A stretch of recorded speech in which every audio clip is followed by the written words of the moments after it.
Hello दोस्तों, कैसे हैं आप लोग। चलिए, आपका हमारे channel study for judicial services में स्वागत है। ठीक है। आज जैसे कि आप लोग को मालूम होगा, आज 13 नवंबर को हरियाणा जुडिशरी का 2021 को हरियाणा जुडिशरी का आज पेपर हुआ है। ठीक है, इसका हरियाणा जुडिशरी का ये सेट सी है हमारे पास। ठीक, तो हम लोग इसका सॉल्व करेंगे। ठीक, चलिए, तो टाइम वेस्ट ना करते हुए इसको स्टार्ट करते हैं। सबसे पहला क्वेश्चन है, विच of the following provision of the CPC prohibit further appeal against the decision of a single जज इन सेकंड अपील। तो इसका आंसर है 100A, डायरेक्ट क्वेश्चन है। ठीक है। एन ऑर्डर अलाउइंग और disallowing an application for amendment is, देखिए ये जो क्वेश्चन 2 है इसमें या तो फिर अपीलेबल होगा या एन अपीलेबल ऑर्डर होगा। ठीक है, इन दोनों में से कोई एक हो सकता है। अब वो लोक सेवा आयोग के ऊपर है कि वो कौन सा मानते हैं। ठीक है, तो इसमें ए या सी, इन दोनों में से कोई एक होना चाहिए। चलिए, क्वेश्चन नंबर 3 है, ये कहे कि कौन कौन सी प्रॉपर्टी अटैच हो सकती है। जैसे कि आपको मालूम होगा सेक्शन 60 ऑफ सीपीसी का ये बताता है कि कौन कौन सी प्रॉपर्टी अटैच हो सकती है और कौन कौन सी नहीं हो सकती है। तो गवर्नमेंट सिक्योरिटीज अटैच नहीं हो सकती है, बैंक नोट्स हो सकते हैं, लेकिन a mere right to sue for damages नहीं हो सकता है। इसमें यही पूछा गया कि कौन सी अटैच नहीं हो सकती, not be liable for attachment. ठीक है। क्वेश्चन नंबर 3 देखते हैं। 3 क्या बोलता है, a plaint was rejected under order 7 rule 11 CPC for non payment of court fees, remedy available to the aggrieved parties is, कि वो अपील कर सकता है। तो इसका ए होना चाहिए। ठीक है। इसके बाद क्वेश्चन है, ए डिक्री इज प्रिलिमिनरी कब होगी। ये तो ठीक है, डेफिनेशन चाहिए 2 क्लॉज 2। ठीक है। When further proceeding have to be taken before the seat to be completely dispose of. Persona non grata, ये एक मैक्सिम दी हुई है जिसका मतलब होता है पर्सन नॉट वांटेड। इसका आंसर बी है। ठीक है। ये एक प्रॉब्लम है, a police officer has received a sum of 5000 against the fine from the person violating traffic rules, instead of depositing the fine money with state treasury he utilise the same for his personal use. What offence under IPC the police has committed. तो इसमें CBT, criminal breach of trust होगा। ठीक है, 7 का A है। A hangman who hang the prisoners pursuant to the order of the court is exempted from criminal liability by virtue of, direct question है, section 78। 76, 76, 79 होता है और 77 और 78। ठीक है, ये चारों ही इंपॉर्टेंट सेक्शन है। तो इसका आंसर है 78। जजेस जो होते हैं वो 77 में एग्जाम्प्ट होते हैं। ए बीट हिज वाइफ, ये जो क्वेश्चन नंबर 9 है ना, ये वैसे तो ये प्रीवियस ईयर का है, हरियाणा में ये पहले भी पूछा जा चुका है। ठीक है, तो इन्होंने इसका आंसर, वैसे इसका आंसर ग्रीवियस हर्ट भी होता है। ठीक है, क्योंकि एक केस में ग्रीवियस हर्ट बोला गया था। अब लेकिन उसको केस को ओवररूल कर दिया गया था। हरियाणा जुडिशरी इसका आंसर मानती है कल्पेबल होमिसाइड। तो इसका आंसर क्या है, कल्पेबल होमिसाइड है। For abduction the abducted person should be, abduction के लिए उसकी एज एनी एज, कोई से भी एज हो सकता है। ठीक है, ऑफ एनी एज, 10 का डी। ज्यादा मतलब डिटेल में नहीं बात करेंगे क्योंकि फिर सॉल्व करना बहुत टाइम वेस्ट हो जाएगा, बहुत टाइम लग जाएगा। ठीक है। एनवी रमन हमारे 48 सीजीआई हैं। जो इंडिया चाइना जो बॉर्डर लाइन है उसको हम मैकमोहन लाइन बोलते हैं। जो इंडिया पाकिस्तान की है उसे हम लोग रेडक्लिफ लाइन बोलते हैं। ठीक है, तो इसका आंसर 12 का आंसर क्या है, सी। इंडिया चाइना के बाउंड्री लाइन को क्या बोलते हैं, McMahon line. Who is the union minister of law and justice, Kiren Rijiju इस समय हमारे लॉ मिनिस्टर हैं। Section 7 of the Hindu marriage act, a marriage must be solemnised in accordance with the customary right of either party, either bride और bridegroom. तो 14 का क्या होगा, D. The consequences of non registration of a marriage under section 8 of the Hindu marriage act is, क्या होगा consequences, marriage तो valid होगी लेकिन इसमें पेनल्टी, फाइन लगाया जाता है। ठीक है, कितना है, 50 रुपीज। सेक्शन 8 पढ़ लीजिएगा, 50 रुपीज फाइन है उसमें। ठीक, अब केस डायरी कहां पे दिया हुआ है, डायरेक्ट सेक्शन है 172, 172। चलिए, स्पीडी ट्रायल कहां पे दिया हुआ है, पहले से इंपॉर्टेंट है, 309। ठीक है, इसमें 309 में 2018 में अमेंडमेंट भी हुआ है कि अगर जो ट्रायल जो होगा किसी गैंग रेप कोई चाइल्ड है उसका हुआ है तो वो 2 महीने के अंदर कंप्लीट होना चाहिए, वो भी ध्यान रखिएगा। At which stage of the trial prosecution of any person can be withdrawn with the consent of the court at any time before the pronouncement of judgement. Section 18, question number 18 का क्या है, D. Application of plea bargaining में filed by plea bargaining की application कौन file करता है, ये accuse करता है, C. Section 394 CrPC provide the procedure relating to 394, direct पूछा गया है। अबेटमेंट ऑफ अपील कितना टाइम होता है, 30 डेज, ये भी याद रखिएगा। ठीक। Z is thrown from his horse and is insensible, as surgeon find out that Z require to be trepanned, A not intending to Jed death but in good faith for Jed by benefit to perform the trepan before Jed recover his power of judging himself। तो इसने कोई offence किया है नहीं, A has committed no offence, ठीक है, क्योंकि ये जनरल एक्सेप्शन में आ जाएगा। सेक्शन नंबर 21 वो क्वेश्चन नंबर 21 का क्या है, बी है। चलिए, व्योरेंस कहाँ पे दिया हुआ है, वो 354 सी में डायरेक्ट दिया हुआ है, ठीक है। तो ये 354 ए बी और सी तीनों ही इंपॉर्टेंट है, ठीक है। चलिए, under section 82 and 83 of the IPC an offence is punishable if it is done by a child. इसमें पूछा गया 82 83 में, वैसे तो 82 83 के अंदर अगर आते हैं फॉल होते हैं तो चाइल्ड एग्जम्प्ट हो जाता है, ठीक है, जनरल एक्सेप्शन में आता है, लेकिन इसमें पूछ रहा है कि कब उससे पनिशमेंट मिल सकती है। तो इसका आंसर होगा सी, of above 7 years of age but below 12 years of age attained sufficient maturity and understanding, ठीक है। क्या होगा इसका आंसर, 23 का C. Making a false document और a part of document with any one of the intent to specified section 463 of IPC, direct पूछा गया है। सेक्शन 463 में क्या है, फॉर्जरी। कंकरेंट लिस्ट कहां से लिया गया है, ऑस्ट्रेलिया से। सेक्शन 25 क्वेश्चन नंबर 25 का डी, ठीक है। Where by a contract of sale the seller purport to affect present sale of future. जब भी फ्यूचर सेल की बात होती है तो हमेशा वो एग्रीमेंट टू सेल होता है, तो इसका आंसर होगा B, an agreement to sell the goods. The unpaid seller right of lien terminates, कहां पे है ये शायद सेक्शन 45 है, हाँ? देख लेना, ठीक है, 45 के आसपास है। तो इसमें क्या होगा, दोनों ही होंगे, 27 का सी। There are exceptions to the rule that a seller of goods cannot give to the buyer a better title than he himself has over them. Which among the following is a wrong exception? इसका wrong exception क्या है, इसका है D, sale without the consent of authority. ये सारे ही इसमें आ जाते हैं, ठीक है। तो सेक्शन कौन से देखने पड़े आपको, 27, 28, 29, 30, ठीक है, ये देख लीजिएगा, समझ में आ जाएगा। किसका, पार्टनरशिप एक्ट का, नहीं, सेल्स ऑफ गुड्स एक्ट का, ठीक है। चलो, तो ये है which provision of the limitation provided that an appeal for an order can be filed in the high court within 90 days and in another court within 30 days। तो ये बहुत पूछा जाता है, 116 और इसके साथ साथ 113 और देख लीजिएगा, ठीक है, जिसमें 30 days टाइम है। कि किसके लिए था,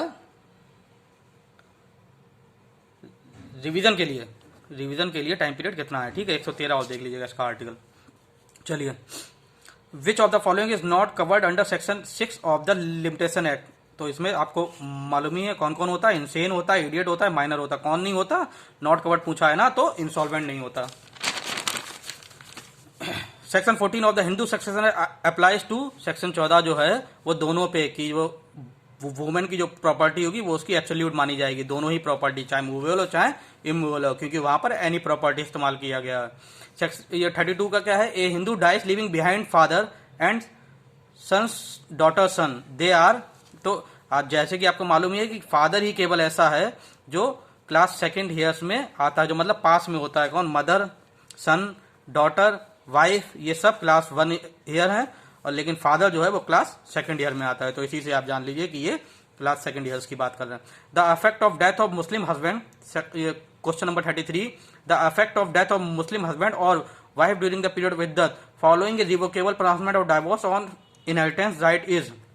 क्या बोला गया है कि अगर इद्दत, अगर कोई भी डाइवोर्स दिया है जो रिवोकेबल है, ठीक है, तो उसमें अगर इद्दत पीरियड अभी चल रहा है तो इसका मतलब अभी डाइवोर्स हुआ नहीं है, ठीक है, अभी तलाक जो है हुआ नहीं है। तो जब तलाक नहीं हुआ है तो फिर क्या होगा, तो इनहेरिट कर सकते हैं, both can inherit. The punishment for pronouncement of any irrevocable form of divorce by a Muslim husband upon his wife is 3 years, ठीक है, 3 years एंड फाइन। तो इसका बी होगा। अंडर मुस्लिम लॉ वक्फ मीन्स, वक्फ क्या होता है, परमानेंट डेडिकेशन ऑफ मूवेबल और immovable property, 35 का सी होगा।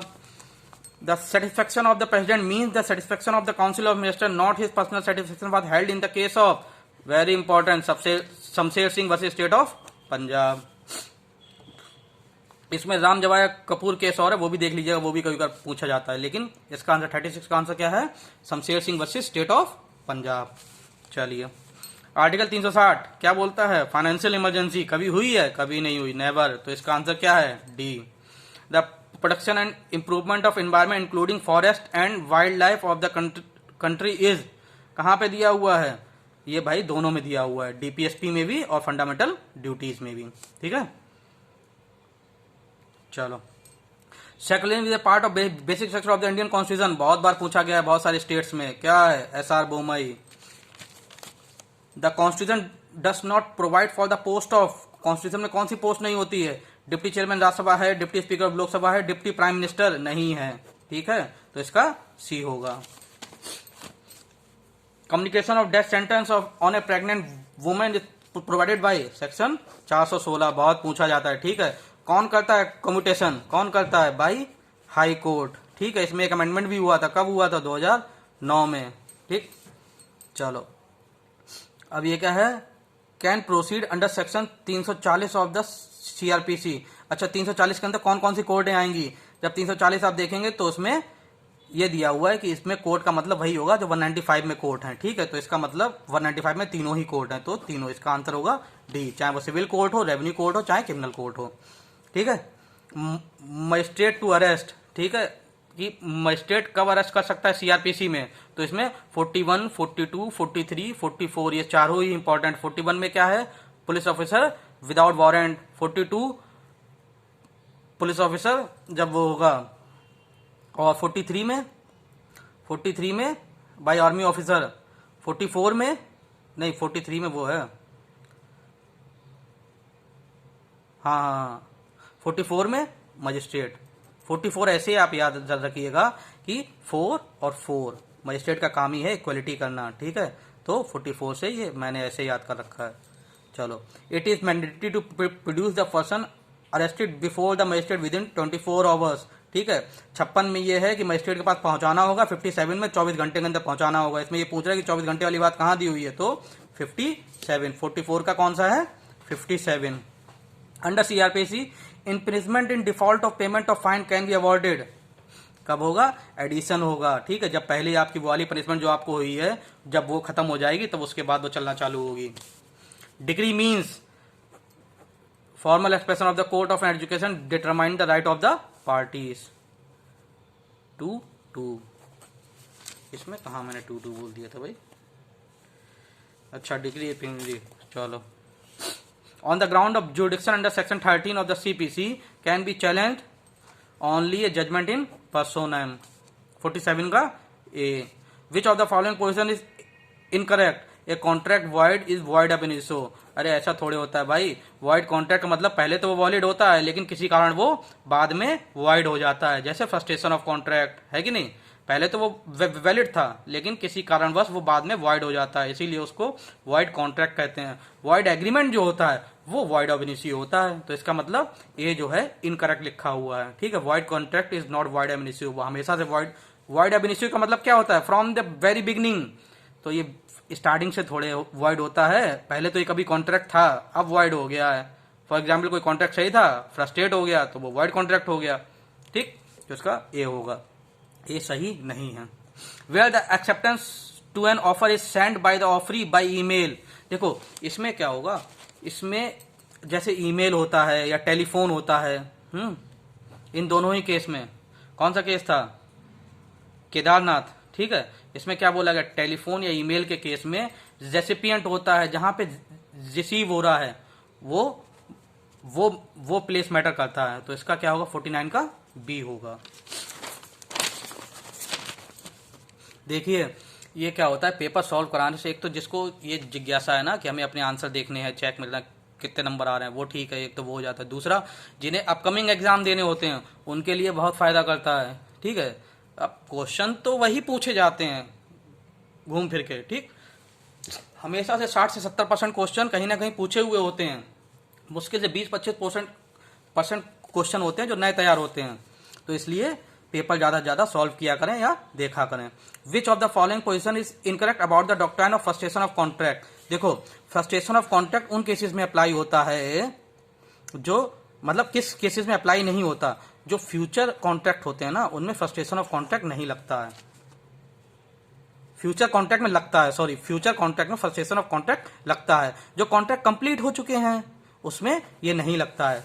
तो इसका आंसर डी होना चाहिए, क्योंकि लीज वाला जो होता है ना, वो तो लीज तो मैंने कर दी, ठीक है, अब कोई प्रॉपर्टी मैंने लीज कर दी, अब तो वो कंप्लीट हो गया, अब बाद में कुछ होता है उसमें तो फ्रस्ट्रेशन थोड़े हो जाएगा, तो इसका डी होगा 50 का, ठीक है। Under CrPC the period of limitation for the taking cognition of an offence shall be 3 years, ठीक है। अगर कोई भी ऑफेंस 3 साल है, नहीं कोई 3 साल तक का इसके लिए होगा, तो इसमें आपको मालूम ही है कि 468 में दिया हुआ है क्या है कि अगर 6 महीने तक की पनिशमेंट है, अगर फाइन होगा तो 6 महीने के अंदर आपको करना होगा, अगर 1 साल तक का होगा up to 1 years, punishment up to 1 years है तो 1 साल के अंदर आपको केस फाइल करना होगा, ठीक है। और 1 से 3 ईयर है तो 3 साल के अंदर करना होगा, 3 से ऊपर है तो एनी टाइम कभी भी कर सकते हैं। तो इसमें क्या था, इसमें if A offence is punishable with imprisonment for a term exceeding 1 year but not exceeding 3 years, तो इसका आंसर होगा 51 का ए, ठीक है। द कंटेंट ऑफ डॉक्यूमेंट क्या है भाई, the content of document may be proved either by primary और बाय सेकेंडरी एविडेंस, 52 का सी। दिख रहा है ना आपको लोग को सबको सब। चलो, the following documents are public document, कौन कौन से पब्लिक डॉक्यूमेंट है, ये दोनों ही पब्लिक डॉक्यूमेंट है, ठीक है, रीड मान लीजिएगा। चलो 53 का सी, when the question is whether a man is alive or dead, it is shown that he was alive within 30 years, the burden of proving that he is dead किस पे होगा, जो उसको अफर्म कर रहा है, A section 107 of Indian evidence act, देख लीजिएगा। विच of the following is not included in the expression code under the Indian evidence act, court में कौन नहीं आता है, ये तो भाई डेफिनेशन में ही दिया हुआ है, आर्बिट्रेटर नहीं आता, सही कि नहीं, 55 का D. Ecology deals with relation with the organism and their environment. How many medals were win by India in Tokyo Olympic 2020? अभी इंडिया ने टोक्यो ओलंपिक में कितने मेडल जीते हैं, हम लोगों ने 7 जीते हैं, ठीक है। किसने किस में जीता ये भी देख लीजिएगा। ये जो 58 जो है इसका आंसर है HR खन्ना, ठीक है। ADM जबलपुर नहीं, कौन से केस में, केस का नाम नहीं ध्यान आ रहा है, ठीक है। HR इसका आंसर है HR खन्ना 58 का। Which is the first country to make broadband a legal right of every citizen, Finland, ठीक है, इसका आंसर है B. To inculcate reading habit among student, which mission has been initiated by the state government of Haryana, reading mission, इसका answer है C. 61 का, अच्छा, अगर वो लोग कॉन्ट्रैक्ट कर रहे हैं कि भाई कोई एग्रीमेंट नहीं करेगा कोई स्पेशल टाइम में, तो उसमें 27 को फॉल नहीं करता है, वैलिड माना जाएगा, ठीक है। 61 का ए, पार्टनरशिप से है ये। In which of the following situation a public notice not required to give in under the Indian evidence act, Indian partnership act, किसमें नहीं होगा, इसमें 62 का, इसमें डी होगा। When an alteration is made in the name of the firm, इन तीनों में ही, चाहे रिटायर हो, एक्सपेल हो या डिसोल्यूशन ऑफ फर्म हो, तीनों में ही आपको पब्लिक नोटिस देना होगा। लेकिन अगर नेम में कोई अल्टरेशन हो रहा तो पब्लिक नोटिस नहीं देना पड़ता। An act of A firm is, सब कुछ है, ऑल ऑफ दी अबव, 63 का डी। 64 का person executing the document, section 19 देख लीजिएगा, किसका, रजिस्ट्रेशन एक्ट का, 19 के आसपास ही है, ठीक है, शायद 20 हो या 90 हो, देख लेना। Normally no document other than a bill shall be accepted for registration 4 month, registration act में 4 मंथ बहुत इंपॉर्टेंट टाइम है, ठीक। द डेफिनेशन ऑफ विक्टिम कब जोड़ा गया था, 2009 में, तो इसका आंसर हो गया B. Section 27 of CRPC, trial of juvenile, trial juvenile की एज कितनी है, 16 ईयर्स, देख लीजिएगा। कौन ट्रायल करेगा, CJM, ठीक है। Preventing action of the police has been discussed under chapter 11, मतलब 12 से पहले ही है, ठीक है, FIR से पहले वाला जो चैप्टर चालू होता है उसी में ही है 11, कहाँ से लेके 149 से लेके 153 तक है, ठीक, देख लीजिएगा। अब इसमें से क्वेश्चन आने लगे, इसको छोड़ नहीं सकते अब आप। 166A, 166A, 166B दोनों ही देख लीजिएगा। Investigation include investigation outside India, ठीक है, इसका आंसर है D. Women detained below the age of 18 years shall be sent to remand home. Restitution of conjugal can be claim only when the withdrawal from society without a valid excuse, ठीक है, अगर उसका valid excuse है तो वो restitution ले सकता है। अगर वैलिड है तो फिर दूसरी पार्टी रजिस्ट्रेशन नहीं ले सकती है, ठीक है। और on the ground of inability to produce a progeny a marriage can be. अब देखिए इसमें क्या है, इसमें ये नहीं पूछा गया है, इसमें ये नहीं बोला गया है कि वो इसमें जो 72 ना, इसमें ये बोला गया है कि अगर मान लो कि उसमें बांझपन हो, कि मतलब वो बच्चे नहीं पैदा कर सकती, तो क्या आप, तो वो मैरिज क्या मानी जाएगी, वॉइड मानी जाएगी, वॉइडेबल मानी जाएगी, या दोनों, कुछ नहीं मानी जाएगी, मैरिज वैलिड मानी जाएगी, ठीक है। तो इसका 72 का होगा डी। अगर इम्पोर्टेंसी होता है इसकी जगह तो वो वॉइडेबल हो जाती, तो इम्पोर्टेंसी तो है नहीं, प्रोजेनी है, तो इसका मतलब क्या है, तो वैलिड मानी जाएगी। 73 if two person are related to each other, if two person are related to each other by blood of adoption not wholly through males। कहने का मतलब है कि अगर कोई दो लोग रिलेशन में आते हैं लेकिन नॉट होली थ्रू मेल्स, तो वो क्या माना जाएगा, तो वो कॉग्नेट्स माना जाएगा। अगर ये नॉट नहीं होता तो क्या मांग जाता, तो ये एग्नेट्स माना जाता। तो 73 का आंसर सी है। Under the Hindu adoption maintenance act A Hindu mail can adopt a child without the consent of the wife. कब वो without the consent of the wife से ले सकता है, जब वाइफ या तो सीज हो गई हो या कंप्टेंट कोर्ट द्वारा उसे insolvent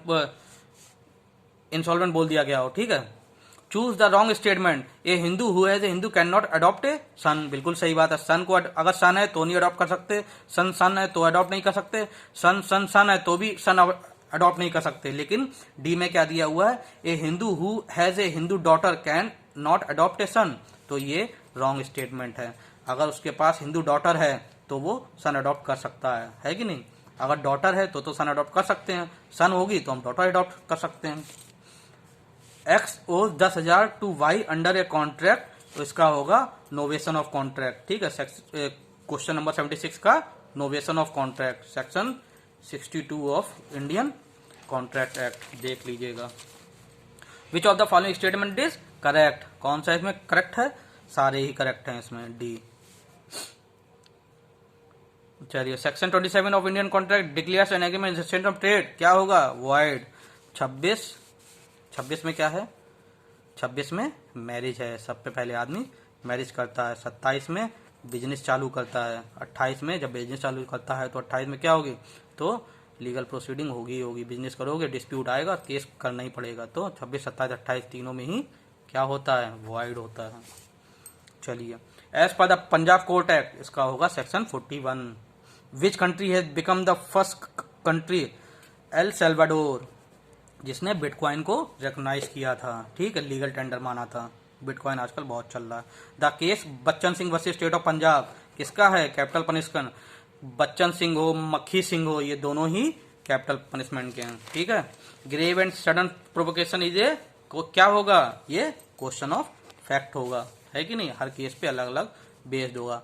A voluntary burns a valuable security belong to Z intended to cause wrongful loss to Z, A has committed the offence of mischief, है कि नहीं। अगर कोई आदमी दूसरी की प्रॉपर्टी कोई लॉस पहुंचाता है, ठीक है, जैसे एक इसमें इलस्ट्रेशन था कि वो किसी की सोने की रिंग लेता है, वो पानी में फेंक देता, समुद्र में फेंक देता है, तो वो क्या होगा, किसी भी तरीके एक दूसरे प्रॉपर्टी को अगर आप नुकसान पहुंचा रहे हैं तो वो मिसचीफ में आएगा। Public servant disobeying a direction of the law intend to cause injury in default under 166, direct section है 166, 166A, 166B, ये तीनों ही बहुत पूछे जाते हैं। Criminal intimidation by animal communication having taking precaution to conceal when the threats comes is deal with, इसका section जैसे 503 में क्रिमिनल इंटिमिडेशन बताया है क्या है, 506 में पनिशमेंट बताई है, 507 में अनोनिमस द्वारा अगर हो रहा है तो ये, तो इसका आंसर 85 का B.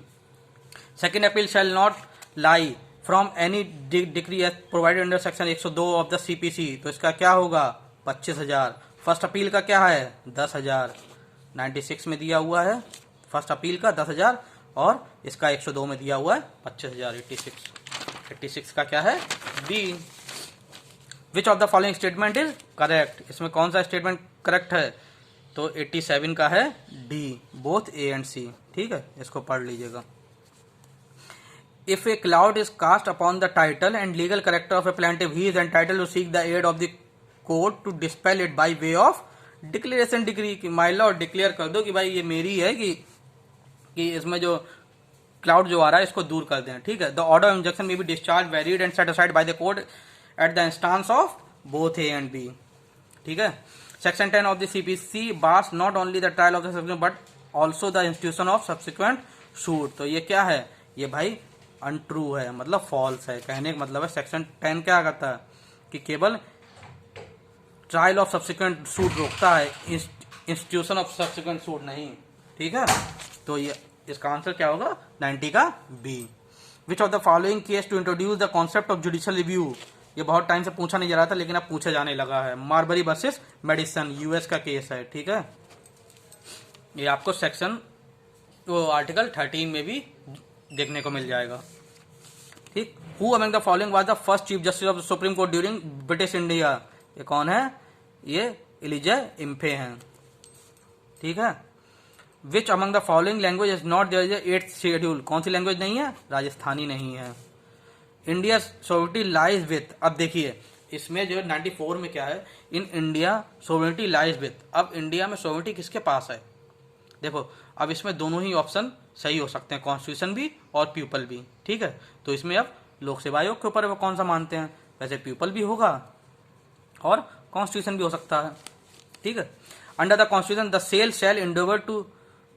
Shell endeavour to secure for the citizen uniform civil code. Uniform civil code का मतलब क्या है कि सबके लिए यूनिफॉर्म लॉ हो। तो सबके लिए इक्वली का क्या मतलब है 44 इक्वल इक्वल।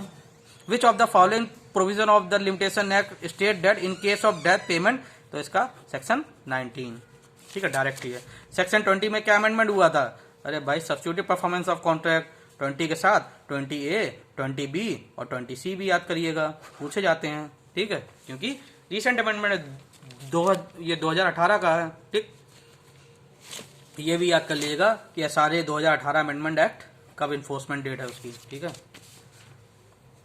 98 का क्या है, ये भी ये पूछा है SRA का 2018 में जितने भी अमेंडमेंट हुए ना तो वो इंपॉर्टेंट हो जाए। सेक्शन 41 में क्या जोड़ा गया है, यही जो 20A में जोड़ा गया है। 20A में जो है ना क्या है, infrastructure project. C, which of the following provision of the CPC relate to the application of the doctrine of representative suit. ये क्वेश्चन अभी बिहार जुडिशरी 2018 में भी पूछा गया था लास्ट टाइम। ठीक है, तो इसका सेक्शन 11 का एक्सप्लेनेशन 6। तो एक्सप्रेशन 4 भी बहुत पूछा जाता है। ठीक है, 6 भी बहुत पूछा जाता है। 4 क्या है, constructive res judicata. In which of the following proceeding order to rule 2 of the CPC is applicable. मेरे हिसाब से 100 का नन ऑफ दी अबव होगा, क्योंकि वो सूट्स पे अप्लाई होता है। अपील, एग्जीक्यूशन, प्रोसीडिंग और पिटीशन अंडर 226 आर्टिकल 226 पे नहीं होता है। तो मेरे हिसाब से इसका डी होना चाहिए। फिर तो थोड़ा बहुत तो वेरी हो ही सकता है। तो ये पूछ रहा है आईटी एक्ट के थ्रू एविडेंस में कौन सी डेफिनेशन जोड़ी गई, इलेक्ट्रॉनिक रिकॉर्ड। ये एडमिशन कॉन्स्टिट्यूट से। अब इसमें क्या है 102 में कि एडमिशन क्या होगा, अगर आप सेक्शन 31 देखेंगे तो ये बोलता है कि एविडेंस जो है ये कोरोबोरेटिव पीस ऑफ एविडेंस नहीं होता है, जबकि ये क्या काम करता है, ये एज ए स्टॉपेल काम करता है। ठीक है, लेकिन अगर जनरली अगर आप देखेंगे तो एडमिशन अपने आप में क्या है, एक सब्सटेंटिव पीस ऑफ एविडेंस है। तो अगर 31 के हिसाब से जाएंगे तो इसका आंसर डी होना चाहिए और वैसे इसका आंसर ए होना चाहिए। हेयरसे एविडेंस के क्या क्या एक्सेप्शन है भैया, सेक्शन 32 डाइंग डिक्लेरेशन है कि नहीं। जजेस पावर टू पुट क्वेश्चन और order the production of any document और thing is given in section 165 है कि नहीं। इसके साथ साथ आप छोड़िए, तो कभी जब पढ़ाएंगे एविडेंस तब देखेंगे। Confidential communication with home of the following is protected. किसका, लीगल एडवाइजर है कि नहीं, लीगल एडवाइजर है, एडवोकेट है, तो उसमें जो है प्रोटेक्टेड होते हैं। What is the amount of ex gratia compensation recommended by the central government in case of कोविड-19, कितना है 50,000। 106 का ए।